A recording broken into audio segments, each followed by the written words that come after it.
एक बेर दिलियो दुई क्या नाम है? डीजे रबुल रबुल रबुल राज राज डीजे यही नाम है। जब जब मन हो तो पत्थर की सटा कर बोगे, जब जब मन हो तो सवर की सटा कर बोगे। एक बेर दिलियो दुई बेर दिलियो बोल को दिले भी रे। क्या नाम है? डीजे रबुल रबुल रबुल राज राज डीजे यही नाम है। जब जब मन हो तो पत्थर की सटा कर बोगे, जब जब मन हो तो सवर की सटा कर बोगे।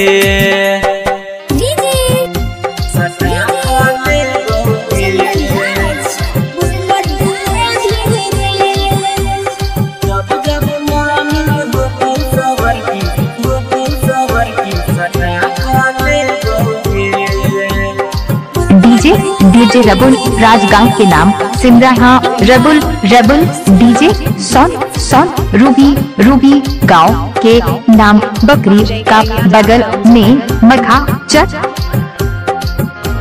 छियोला भारत चलता हमरा पतो हर हाक रे, तनी तनी हमरा लागई छौ तोरा पर साक रे।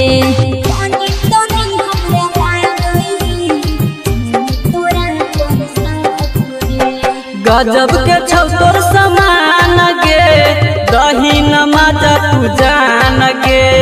क्या नाम है? डीजे रबुल रबुल रबुल राज राज डीजे यही नाम है।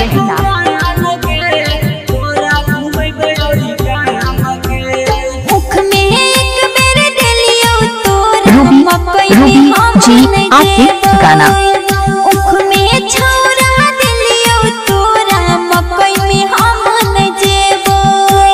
जब जब मन हो तो पत्थर की सटा कर बोगे, जब जब मन हो तो सवर की सटा कर बोगे।